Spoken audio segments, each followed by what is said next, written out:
Shalom Bapak Ibu Saudara, mari kita tetap bersyukur, memuji Dia, Allah yang telah menyatakan kasih-Nya dalam hidup kita, di mana Dia telah mati untuk kita semua. Sungguh hanya Dia Allah yang layak menerima sembah, pujian, hormat, dan kemuliaan sampai selamanya. Haleluya.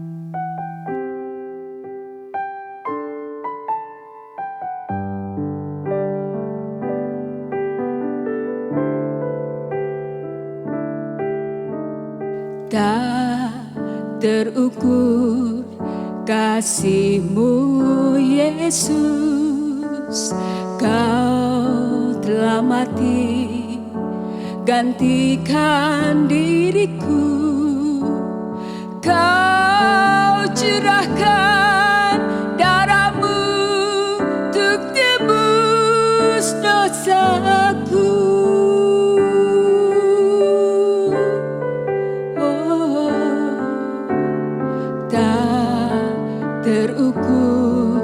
Kasih-Mu Yesus, Kau telah mati gantikan diriku.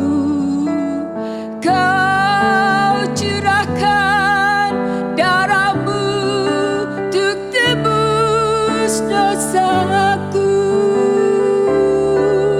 Layaklah Kau Tuhan dipuji dan disembah dengan segenap hatiku. Layaklah Kau Tuhan dipuji dan disembah dengan segenap jiwa ragaku.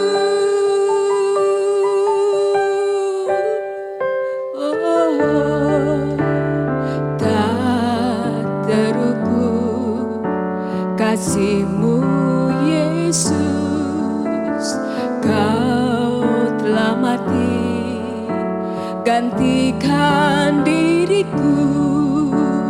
Kau curahkan darah-Mu untuk tebus dosaku. Layaklah Kau Tuhan dipuji dan disembah dengan segenap hatiku. Layaklah Kau Tuhan dipuji dan disembah dengan segenap jiwa ragaku. Layaklah Kau Tuhan dipuji dan disembah dengan segenap hatiku. Layaklah Kau Tuhan dipuji dan disembah dengan segenap jiwa ragaku. Segenap jiwa ragaku, dengan segenap jiwa ragaku.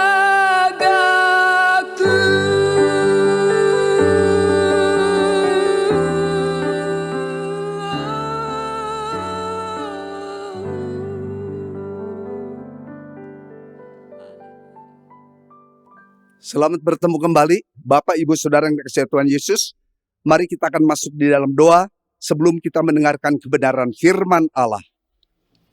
Allah Bapa di dalam sorga yang kami puji dalam Tuhan Yesus, kami mengucap syukur berkat perlindungan yang Kau anugerahkan apabila kami ada sebagaimana kami ada.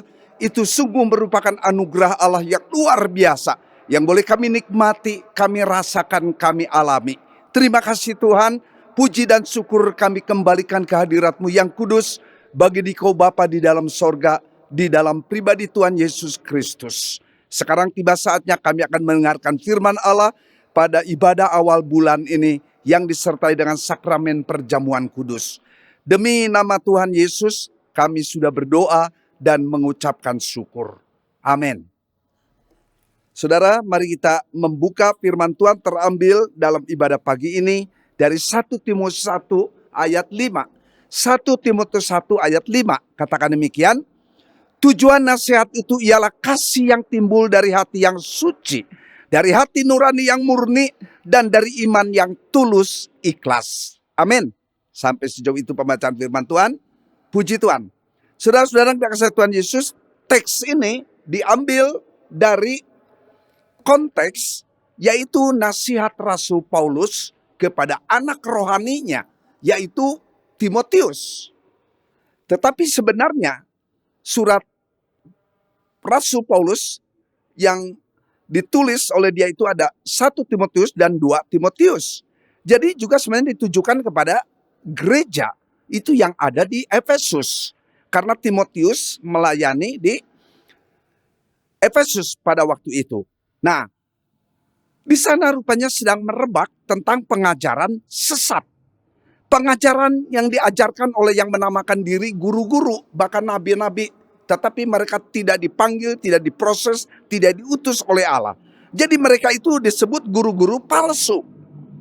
Saudara-saudara kasih Tuhan Yesus, maka kemudian Rasul Paulus katakan di dalam konteks itu, yaitu satu teks yang kita baca, yaitu menasehati gereja yang ada di Efesus dan Timotius secara pribadi. Dan apa yang dia katakan, tujuan nasihat itu ialah kasih yang timbul dari hati yang suci, hati nurani yang murni, dan dari iman yang tulus ikhlas. What does it mean? Apa ini artinya nih? Saudara, waktu berjalan terus tanpa terasa bagaikan angin yang datang dan pergi, yang tidak diketahui bersumber dari mana dan berhembus entah menuju ke mana. Tak terasa kembali, saudara, sudah beberapa bulan kita lalui di dalam pergumulan perjuangan hidup kita ini. Hampir 1 tahun ini, pandemik yang terjadi ini. Saudara, konteks yang tadi dikatakan oleh Rasul Paulus, bahwa jemaat yang ada di Efesus juga Timotius secara pribadi sebagai salah satu pelayan Tuhan, yaitu dalam suasana kegamangan ini. Bagaimana pengajaran sesat, nasihat-nasihat yang sesat itu merajalela. Nah, kita sekarang mungkin konteksnya agak berbeda. Memang pengajaran sesat itu ada di mana-mana. Dengan timbulnya pandemik, satu perkara yang saya bersyukur apa itu? Mengalahkan teologi kemakmuran. Bahwa kalau kita percaya Yesus, pasti kita diberkati, pasti kita makmur, pasti kita sehat terus, pasti ini, pasti itu. Saudara, iman Kristen dimanjakan betul-betul. Dan itu ada satu bahaya, bahwa berkat Tuhan itu harus disertai dengan via dolorosa, yaitu derita umat Tuhan di dalam menghadapi kronos ini, realita yang terjadi. Oleh karena itu, Paulus perlu menulis surat yang ditujukan kepada gereja yang ada di daerah Efesus, tetapi juga menasihati Timotius. Dan apa tujuan nasihat itu? Tadi sudah kita baca, ya, kasih yang timbul dari hati yang suci. Nah, poin yang pertama yaitu bicara soal kasih. Jadi kalau kita tanya, apa sih maksud dan tujuan Yesus datang ke dalam dunia ini? Yesus datang ke dalam dunia ini diutus oleh Allah Bapa. Karena apa? Kasih Allah kepada umat manusia.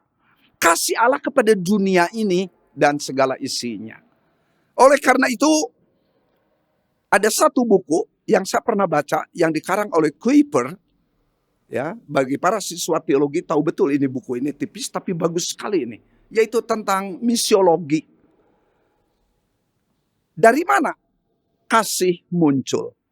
Maka di dalam buku itu dikatakan dari hati Allah pribadi. Saudara, oleh karena itu kasih diekspresikan dengan datangnya Yesus ke dalam dunia ini. Kasih inilah yang mendorong Yesus menjelma menjadi manusia. Dia berinkarnasi, dia beridentifikasi, dia berintegrasi, dia berkomunikasi, dia beradaptasi, dan seterusnya. Ini menjadi satu khotbah lagi yang akan datang mungkin.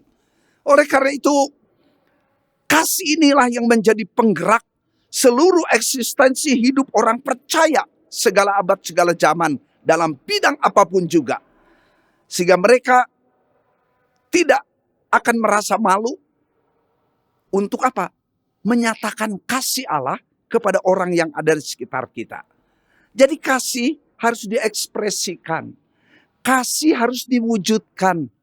Bukan saja lip service. Bukan saja kata-kata yang manis yang keluar dari bibir mulut kita ini. Melainkan kasih yang harus dibuktikan. Makanya muncullah ayat di dalam 1 Korintus 13 ayat 1 sampai 10. Percuma kita katanya berbuat begini, berbuat begitu. Berkorban begini, berkorban begitu. Apabila tidak disertai dengan dorongan kasih, maka itu seperti gong yang gemerincing. Oleh karena itu, kasih menjadi dasar hidup orang percaya segala abad. Puji Tuhan. Yang kedua, kasih itu bukan karena tepuk tangan orang, karena pujian. Orang yang tidak tahan dengan pujian, maka ia juga senang dengan tepuk tangan. Oleh karena itu orang yang dihina, dia tetap tegar. Juga dapat pujian, ia tetap tegar. Apa yang kita lakukan dalam suasana pandemik yang tidak gampang ini, bukan cari tepuk tangan, bukan cari pujian. Kalau kita berbuat kasih kepada orang di sekitar kita. Nah, kasih yang mana? Berbagai macam orang menyatakan kasih kepada orang di sekitarnya. Ya, para artis mencoba mengungkapkan kata kasih melalui lagu-lagu tentang kasih sayang, tentang cinta kasih. Tapi tidak akan sampai kepada substansinya. Makanya bagian yang kedua di sini dikatakan bahwa kasih itu harus muncul dari hati yang suci. Seluruh eksistensi hidup manusia digerakkan dan bersumber dari hati. Apakah itu baik ataupun buruk. Tetapi di dalam Matius 15 ayat 19 dikatakan bahwa dari hati timbul segala macam pikiran yang jahat. Pikiran yang kotor, pikiran yang najis. Maka salah satu kedatangan Yesus ke dalam dunia ini adalah mencapai hati manusia. Saudara-saudara, menjadi kenyataan bahwa sejak peristiwa dalam Kejadian pasal 3, manusia menjadi makhluk yang berdosa. Roma 3 ayat 19 sampai 12 dan 23 katakan di sana bahwa manusia tidak ada yang benar satupun. Semua sudah jauh dari Allah.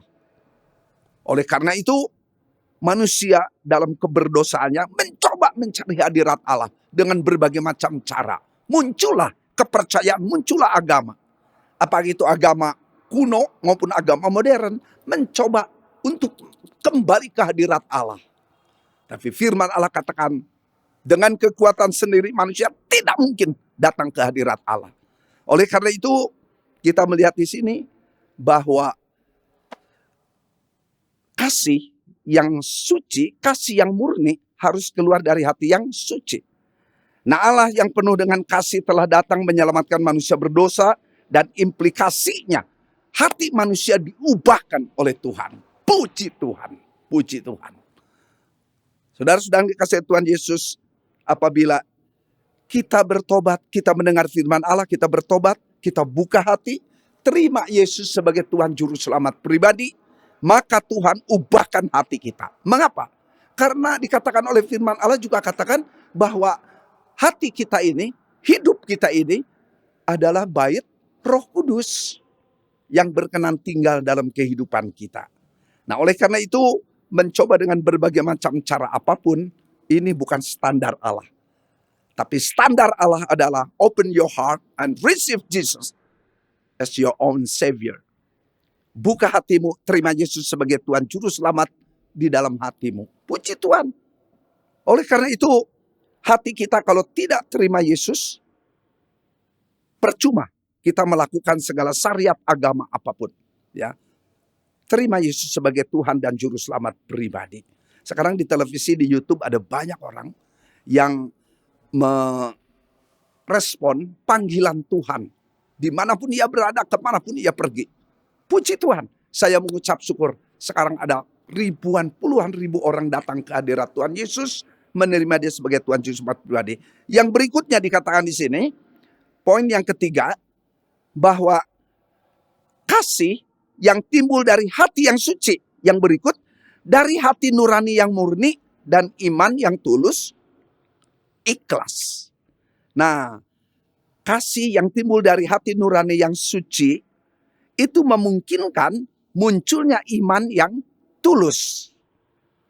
Apakah mungkin ada orang tertentu yang imannya tidak tulus?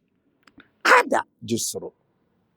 Siapa ini? Mereka inilah guru-guru palsu. Mereka inilah nabi-nabi palsu. Mengajarkan rohani kayak betul gitu. Tetapi sebenarnya ada motivasi di baliknya. Imannya bukan kepada Allah yang Maha Kudus, melainkan imannya kepada pujian. Imannya kepada amplop mungkin. Imannya itu menjurus kepada posisi yang dia cita-citakan. Ini tidak benar di hadapan Tuhan. Oleh karena itu, puji Tuhan, dari kasih yang keluar dari hati yang suci, membuat Tuhan memberikan iman yang tulus dalam hati kita.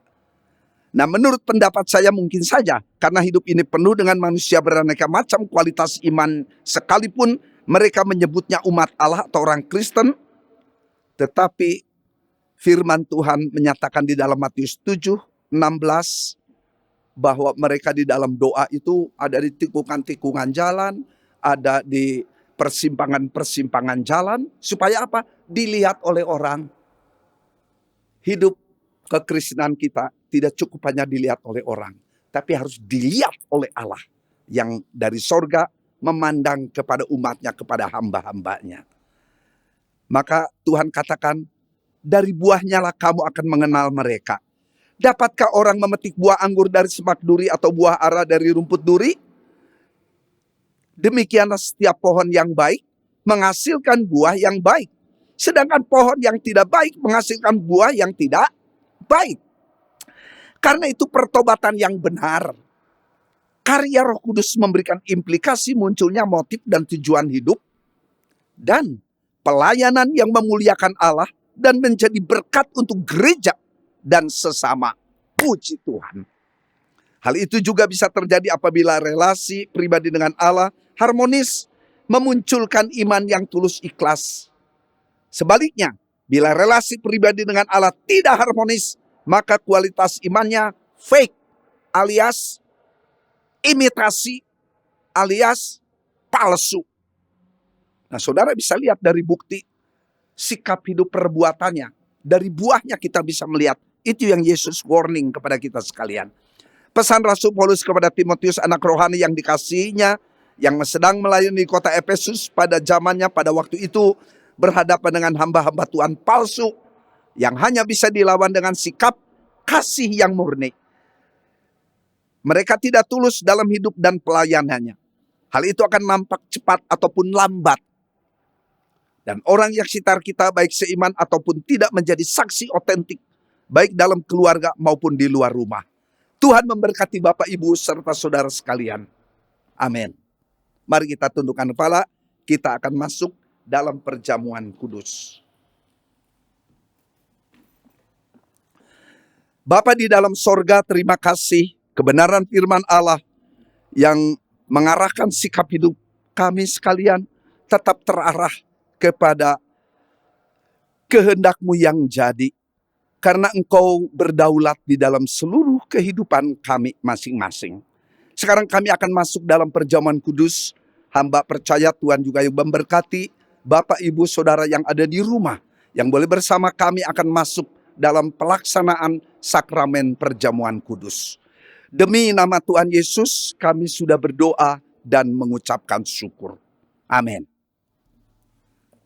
Sidang jemaat yang dikasihi oleh Tuhan Yesus, mari kita siapkan roti dan air anggur kita. Sementara itu saya akan bacakan, yaitu nats yang mendasari sakramen perjamuan kudus ini. Firman Tuhan katakan, karena itu saudara-saudaraku yang kekasih, jauhilah penyembahan berhala. Aku berbicara kepadamu sebagai orang-orang yang bijaksana. Pertimbangkanlah sendiri apa yang aku katakan kepadamu. Sebagai orang-orang yang bijaksana, pertimbangkanlah sendiri apa yang aku katakan. Bukankah cawan pengucapan syukur yang atasnya kita ucapkan syukur adalah persekutuan dengan darah Kristus?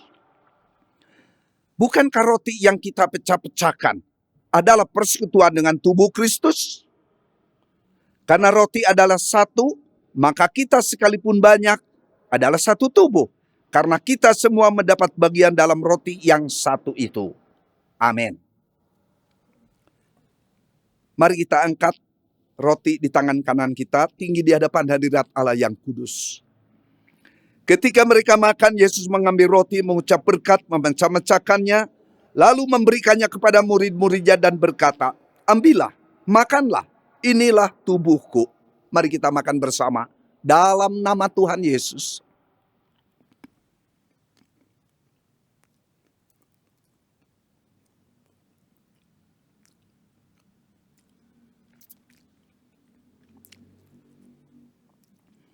Puji Tuhan. Mari kita angkat cawan di tangan kanan kita.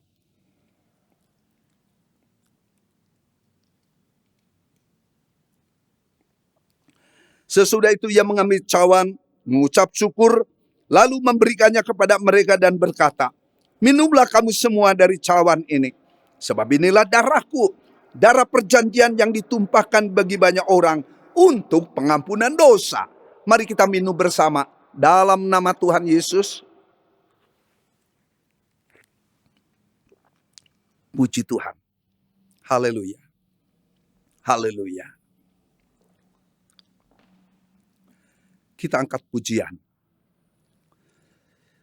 Darahnya amat kuasa, sucikan dari dosa, lepaskan segala susah, darahnya tebus saya.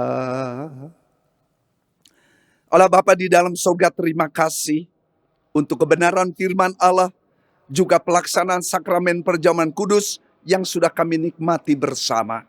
Biarlah ini mengingatkan kepada kami terus-menerus dalam seluruh eksistensi hidup kami, untuk kami tetap berjalan, hidup, bergerak di dalam garis kehendak Allah.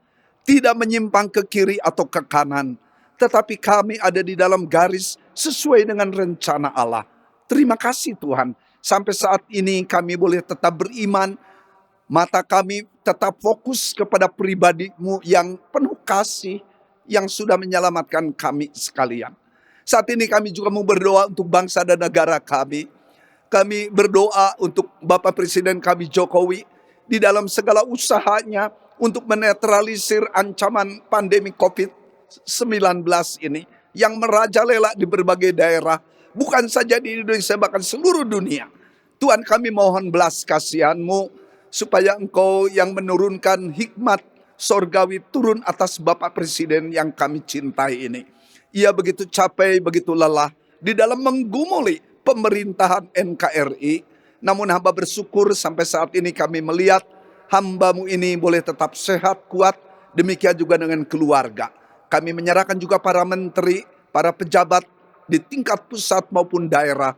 Berikan, ingatkan untuk mereka, ingat kepada sumpah jabatan mereka, supaya mereka tidak menyimpang ke kiri atau ke kanan, tetapi mereka boleh jujur, seperti Bapak Presiden kami Jokowi yang jujur, yang tulus di hadapan Tuhan. Itulah yang Tuhan tuntut kepada kami sekalian. Terima kasih Tuhan, hamba menyerahkan semua dalam tangan-Mu. Hamba juga tidak lupa berdoa untuk gereja-gereja Tuhan, baik yang ada di kota besar, kota kecil, sampai di pedalaman. Ada gereja yang masih sampai sudah 1 tahun mereka berlibur. Namun kami bersyukur untuk GGP, ada saatnya libur, ada saatnya kami jalan melaksanakan tugas tanggung jawab yang Kau percayakan kepada kami. Kami mohon berkat-Mu turun kepada para majelis, para pelayan, segenap anggota jemaat. Terima kasih Bapa, hamba mengucap syukur untuk mereka yang pernah kena COVID-19, dirawat di rumah sakit atau mandiri di rumah, dan mereka sembuh, mereka sehat, mereka pulih. dan mereka sudah kembali bekerja, berbisnis. Terima kasih. Hamba menyerahkan mereka yang masih dirawat di rumah-rumah sakit, demikian juga dalam isolasi mandiri di rumah mereka masing-masing. Hamba mohon kesabaran turun atas mereka sekalian. Demikian juga jamahan tangan-Mu yang boleh memulihkan, menyembuhkan. Terima kasih Tuhan, hamba menyerahkan untuk GGP di tingkat pusat, daerah, wilayah, sampai jemaat-jemaat. Terima kasih untuk GGP Maranatha Cimahi yang Kau peliharakan sampai saat ini. Demi nama Tuhan Yesus, kami sudah berdoa dan mengucapkan syukur. Kasih dari Allah Bapa, anugerah dari Tuhan Yesus Kristus, persekutuan dalam pribadi Roh Kudus, memberikan kekuatan, penghiburan, dan pertolongan turun atas engkau sekalian hari ini sampai Maranatha, kedatangan Tuhan Yesus yang kedua kali. Amin. Salam sehat selalu, Tuhan memberkati. Amin.